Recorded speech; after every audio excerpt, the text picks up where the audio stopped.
Hi, it's Richard Moore from Racing Profits Guides, and we're down here at Chelmsford City Racecourse with Phil Siers, the Managing Director of the Racecourse. Good morning, Phil. Good morning, Richard. Are you alright? I'm fine, yes. Good.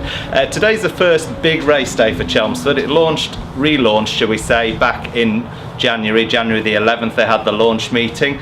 Since then, Phil, you've had 15 meetings here. How's it developed? Yes, it's been developing very well. We had a quiet start with the weather in January through February, and we've continued to tidy up the course as we're going along, and we've been doing extensive work on the track itself, which has been riding a little bit slow. Right. So all in all, we've been going along to plan. We would have liked the track to be a little bit better, but we're in the process of looking at re-waxing that in due course. Yeah. And hopefully today's racing is for the moment is a pinnacle of this year. Yeah, and is that listening to the horsemen then, or is it your own assessment as well on the track, or Andy Waite's? It's a combination. It's a continuous assessment of all of the constituents that are using the track. So we've been talking to trainers back. We've been talking to John Gosden back in meeting number 1, and since then we've been canvassing opinion across all of a variety of constituents. So jockeys, trainers, ourselves, and the guys who actually built the track. So what we're trying to do from that discussion is get the best track that we can possibly get here, and in due course, if that means spending significant money on it, that's what we're prepared to do. Keep the surface improving. Yes. And obviously you've got the turf course to look forward to as well. How's things going with that? You've got the planning in for that? Well, at the moment the turf track planning's in with the BHA, and we're already doing some work on that, but at the moment we're focusing entirely on the all-weather surface, which is more important to us for the short term. But in due course, the turf track will become on stream, and we're looking forward to that also. Yeah. And over the 15 meetings you've had so far, you've had a good mix, haven't you, of evening meetings, twilight meetings, daytime meetings. Has everything worked as you thought it would, or have there been any hiccups? Surprisingly, there's been very few hiccups going across.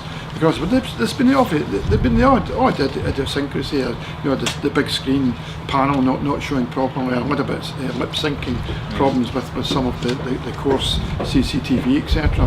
But in all, there's been no major issues here.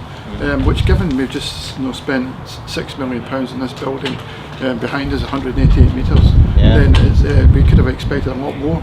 So all in all, I'm pretty glad that's all of experience. So at the moment, I think we would have expected a little bit more runners, but the first quarter's programme was designed by the BHA, and we've had a few meetings where the occasional races have clashed for the same type of horses, which has meant that we've split fields. Instead of having one 15-runner good field, we've in the case had 7 and 8 in 2 different races. So going forward with Fraser Garrity joining us in February, with Andy Waite, the clerk here, we're expecting to have a much improved programme going forward for the over the summer and beyond. So hopefully those numbers will start to rise. I mean, the prize money we're offering here, mix of today, £150,000, I think is probably the second best card in the UK today, which is astounding really for an all-weather track. Although we have got in Lingfield and Easter Friday, we have the pinnacle of all-weather racing. Yeah, absolutely. And is that something that you've deliberately tried to do, pay back into racing with the prize money? Because you fund all this yourselves, do you? Yes. Hopeful and Betfred. Yes, this has been what we wanted here was to try and move. The aspiration of this track was to move up from the standard 6 or 7 class races and put some real quality down here. And I think today it epitomises that, where we have all the Mark Johnson and Botte and John Gosden and others here today, David Simcock. It just proves the quality of horses we've got down here. We also had Hydrogen a couple of weeks back, the most expensive horse in training. So the trainers are putting decent horses on here. Touchwood, we've been going forward without any real problems on the horse welfare part. So putting all that together, I think we've achieved most of the objectives that we had in mind in the first few months. Yeah, absolutely. And this is one of 2 big days in the year. This is really preempting, if you like, the Dubai Carnival, is it? Was that a Yes. deliberate decision Yes. to be a few weeks before Dubai? Yes, that was what we were trying to do, was to give some of the horses who couldn't get to Dubai a run here for some decent prize money, and to give similar conditions.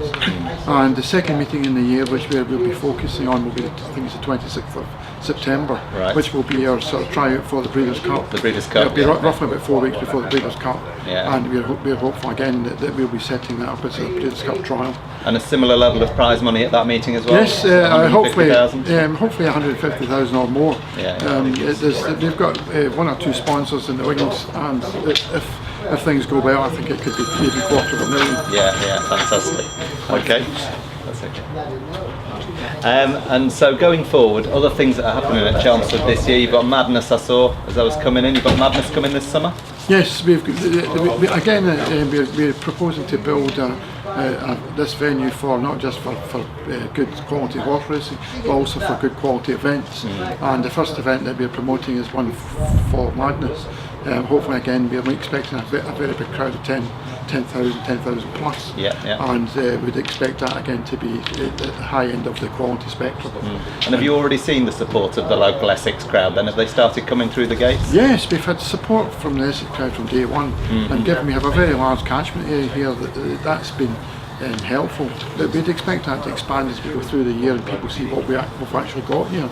So I think you'll see we have a very big day on Ladies' Day of Royal Ascot, when we'll have Royal Ascot at Chelmsford. Hat day here, Hat day here, so I guess we will have quite a few people that day. Yeah, and we've also got some of the Towie characters coming, I think, today. Have you? And other days, so again, we're hopeful those guys will make this a bit of their only way is Essex club crowd, atmosphere, yeah, yes. yeah, definitely. And that should lead to a broad and bigger crowd. Bigger crowd, yeah, and aimed at a different crowd to the normal racing crowd as well, which is good, isn't it? More of a social crowd. We're trying to achieve a little bit of both. Once we've got quality racing here and we've got facilities that are excellent for Racecourse, we've also got facilities that are pushed towards the sort of like once or twice a year guys. More because social. we think if we get those guys in, give them a good experience, then we should be able to attract them to come back here again and see how good horse racing can be.